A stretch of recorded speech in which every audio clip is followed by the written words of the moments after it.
2019 KTU S7 ഇലക്ട്രിക്കലിലെ ACSൻ്റെ module 4 തിയറിയാണ് നോൺ ലീനിയർ സിസ്റ്റംസ്. നമ്മൾ ഓൾറെഡി മൊഡ്യൂളിൽ ക്ലാസ്സിൽ ഡിസ്കസ് ചെയ്തപ്പോൾ ഫുള്ള് നോൺ ലീനിയർ സിസ്റ്റങ്ങളെ കുറിച്ചാണ് സംസാരിച്ചത്. 4ാമത്തെ മൊഡ്യൂളും 5ാമത്തെ മൊഡ്യൂളും നിങ്ങൾ നോൺ ലീനിയർ സിസ്റ്റങ്ങളെ കുറിച്ചാണ് കംപ്ലീറ്റ് പഠിക്കുക.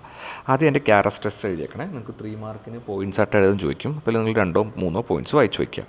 പിന്നെ ഉള്ളത് പ്രോപ്പർട്ടീസ് ഓഫ് നോൺ ലീനിയർ സിസ്റ്റമാണ്. അതിൽ ഒന്നാമത്താണ് ജമ്പ് റെസ്പോൺസ്. നമ്മുടെ ഔട്ട്പുട്ട് റെസ്പോൺസ് കൂടുകയോ കുറയുകയോ ചെയ്യാം ഓരോ പോയിൻ്റ് അനുസരിച്ച്. അപ്പോൾ അത് ഡിക്രീസിങ് ആവാം, ഇൻക്രീസിങ് ആവാം. ആ ഒരു ഫിനോമിനയാണ് നമ്മൾ ജമ്പ് റെസ്പോൺസ് വിളിക്കുക. കണ്ടോ, നിങ്ങൾ ആ ഫിഗറിൽ നോക്കിയാൽ മനസ്സിലാവും. ഒരു പോയിന്റിൽ നിന്ന് മറ്റേ പോയിന്റിലോട്ട് കൂടിയിട്ടുണ്ട്, മറ്റൊരു പോയിന്റിൽ നിന്ന് മറ്റേ പോയിന്റിലോട്ട് കുറഞ്ഞിട്ടുണ്ട്. അപ്പോൾ ഒരു ടൈപ്പ് ഓഫ് ബിഹേവിയേഴ്സിനെയാണ് നമ്മൾ ജമ്പ് റെസ്പോൺസ് വിളിക്കുക. പിന്നുള്ളത് ലിമിറ്റ് സൈക്കിളാണ്. ഫിക്സഡ് ആംപ്ലിറ്റ്യൂഡ് ആൻഡ് ഫ്രീക്വൻസി ഉള്ള ഓസിലേഷൻസിനെയാണ് നമ്മൾ ലിമിറ്റ് സൈക്കിൾ എന്ന് വിളിക്കുക. ഈ ലിമിറ്റ് സൈക്കിൾ ഒക്കർ ചെയ്യുന്ന ഒരു പോയിൻ്റ് ഉണ്ട്. ആ പോയിൻ്റ് നമ്മൾ ω0, അതാണ് നമ്മൾ താഴെയുള്ള ഫ്രീക്വൻസി എൻട്രെയിൻമെൻറ്റിൽ പറയാൻ പോണത്. അപ്പോൾ ആ ഒരു ലിമിറ്റ് സൈക്കിൾ ഒക്കർ ചെയ്യുന്ന ഫ്രീക്വൻസിയാണ് നമ്മൾ ω0. പിന്നെ നമ്മൾ ഫോഴ്സിങ് ഫ്രീക്വൻസി ആയിട്ട് ω ഇട്ട് കൊടുക്കും. ഈ ω0യും ഈ ω കൂടി സിങ്ക് ചെയ്യണ ഒരു ബാൻഡ് ഓഫ് ഫ്രീക്വൻസീസിനെ നമ്മൾ ഫ്രീക്വൻസി എൻട്രെയിൻമെൻറ്റ് എന്ന് വിളിക്കുക.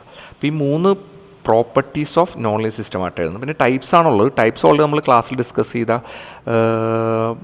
ഡെഡ് സോണും സാച്ചുറേഷനും ഒക്കെയാണ് എഴുതുക. അത് ഓൾറെഡി നമ്മൾ ഡെറിവേഷനായിട്ടും ക്ലാസ്സിൽ കണ്ടിട്ടുണ്ട്. ബാക്കി 3 മാർക്കിന് ഇത്രയും തിയറി ആയിട്ട് നിങ്ങൾ പഠിച്ചു വെക്കണം കേട്ടോ.